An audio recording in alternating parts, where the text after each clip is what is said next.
ठीक है, अब तक सॉल्व कर लिया होगा आपने। ठीक, एक बार हम देख लेते हैं कि सॉल्व कैसे करना है, क्वेश्चन क्या बोल रहा है, इस पे पहले ध्यान देते हैं। ठीक है, कि हमें दो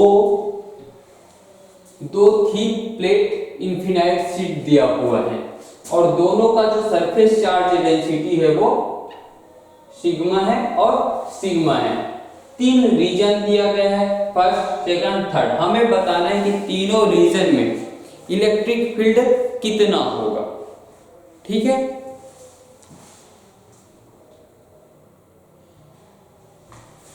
तीनों रीजन में इलेक्ट्रिक फील्ड कितना होगा ये बात हमें बताना है। तो पहले रीजन में हम कैलकुलेट करेंगे, फिर दूसरे में, फिर तीसरे में। ठीक है, या आप उल्टा भी कर सकते हैं, उसमें कोई प्रॉब्लम नहीं है। तो एक थिन शीट के कारण, एक थिन प्लेट शीट के कारण क्या, प्लेन शीट के कारण क्या होता है इलेक्ट्रिक फील्ड, इस बात को हम सबसे पहले देखते हैं।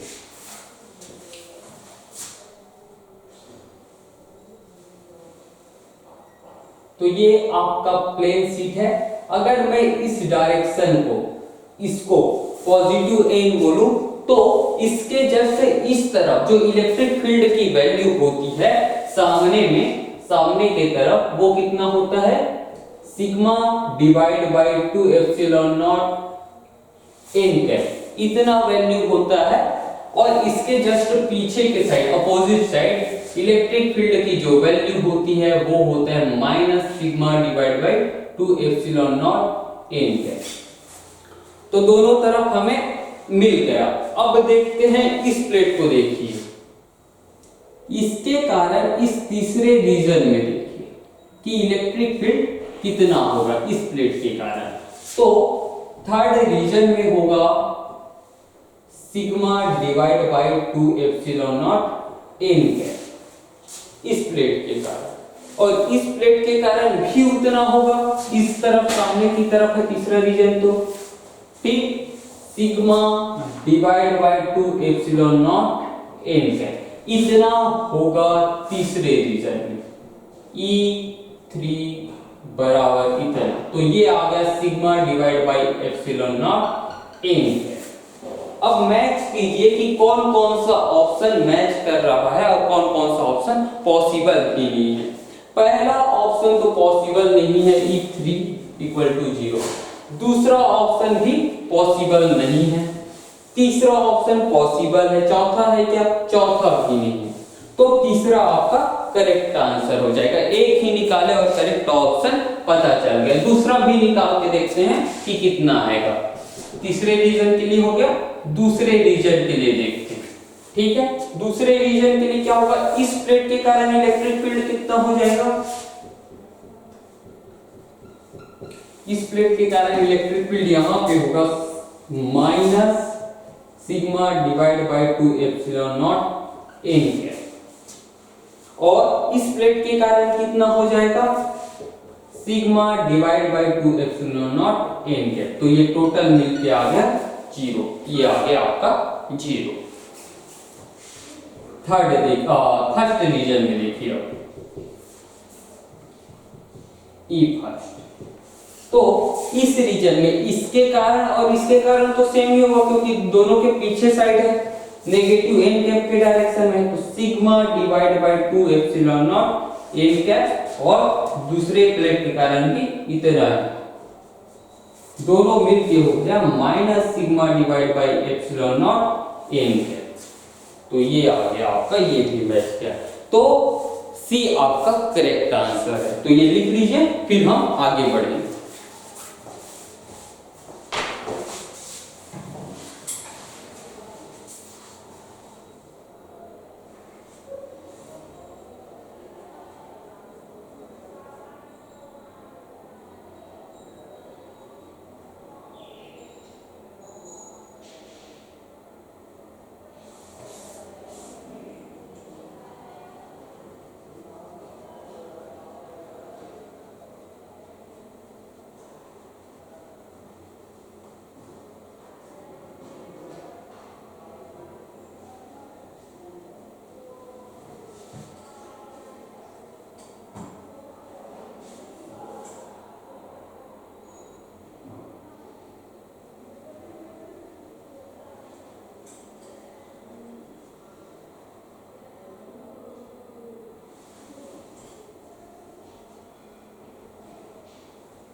अब आप ये दूसरा क्वेश्चन पढ़िए और इसको सॉल्व करने की कोशिश कीजिए, ठीक है।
ठीक है, चलिए इसको सॉल्व करते हैं, फिर आप इसको लिखना और सॉल्यूशन को भी लिखना। पहले देख लीजिए इसको कि बोल क्या रहा है। ये एक स्फेरिकल कंडक्टर है, ठीक है। स्फेरिकल कंडक्टर के लिए हमें V और R इलेक्ट्रिक पोटेंशियल और डिस्टेंस के बीच हमें क्या निकालना है, ग्राफ निकालना है। ग्राफ देखना है कि कौन सा ग्राफ सही है उसके लिए।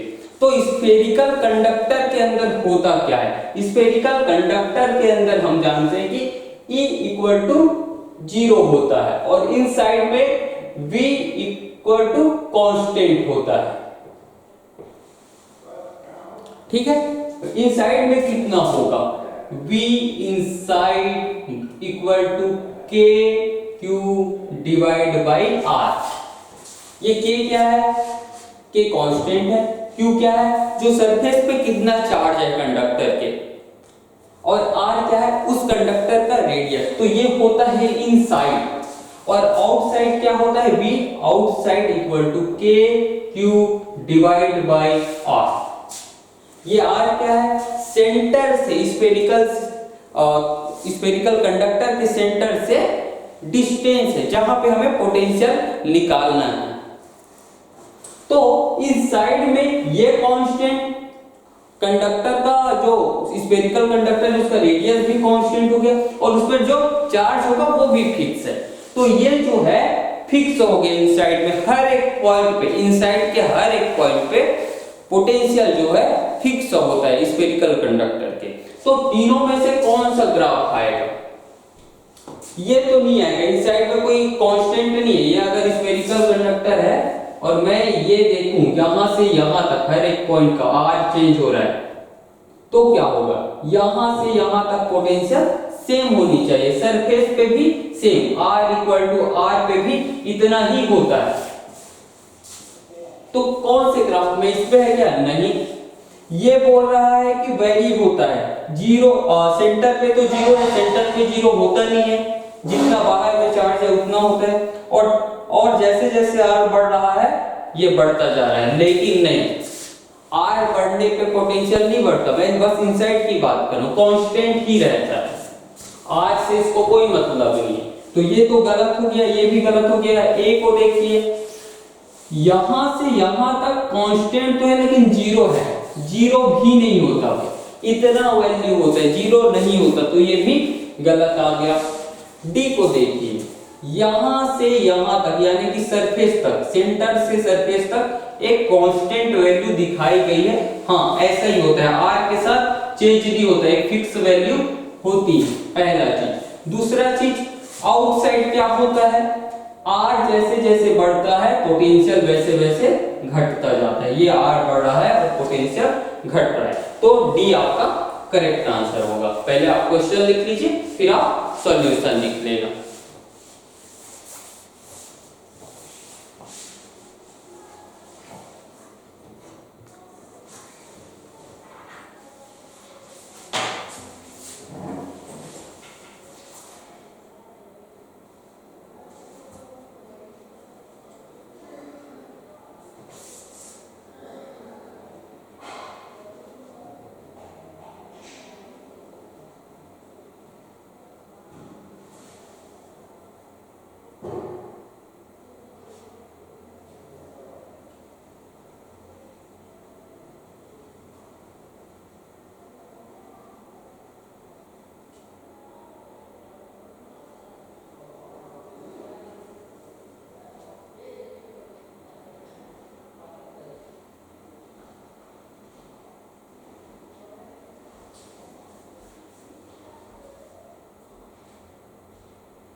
ठीक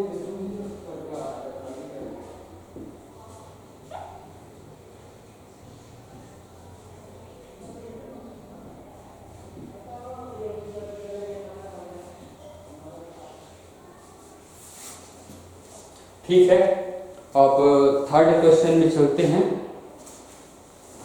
पढ़िए एक बार थर्ड क्वेश्चन को। थर्ड क्वेश्चन क्या बोल रहा है?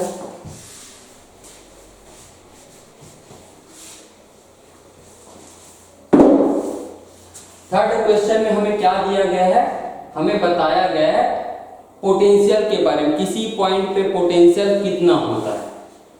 अब हमें इस पॉइंट पे हमें क्या निकालना है? इलेक्ट्रिक फील्ड निकालना है। तो इलेक्ट्रिक फील्ड कितना होता है ये बात हमें पता करनी, साथ ही साथ हमें डायरेक्शन भी चाहिए। तो सबसे पहले देखिए v किसका फंक्शन है? v फंक्शन है x का। x चेंज होगा तो v भी चेंज होगा, लेकिन y और z के चेंज होने से v चेंज नहीं होगा। तो मैं क्या लिख सकता हूं? E बराबर del v divide by del x i cap, इतना आपका E का वैल्यू होगा। ठीक है, अब V क्या दिया गया है? d by D x. V आपको दिया गया है 3x स्क्वायर i कैप हो जाएगा। ठीक है भाई,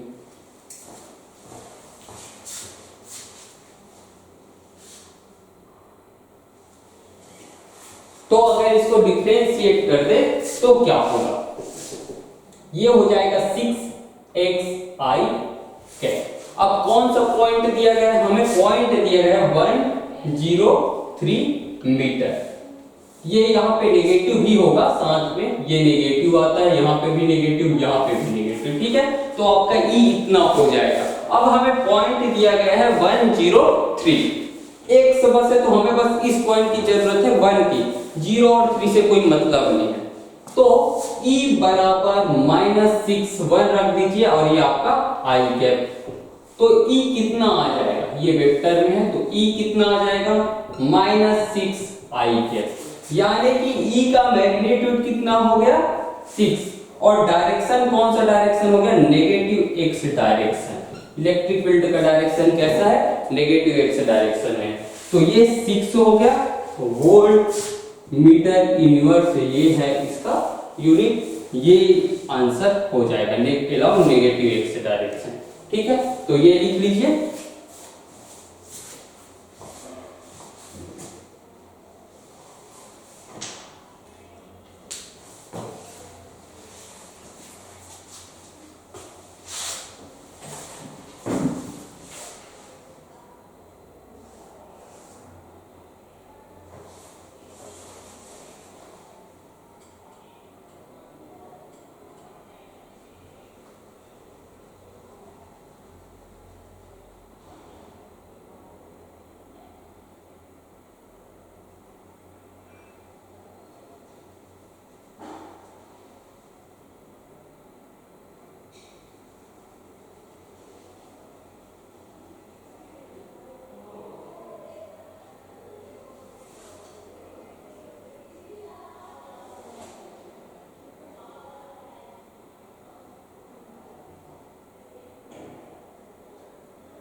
ठीक है, आज के लिए आपका क्लास यहीं तक था।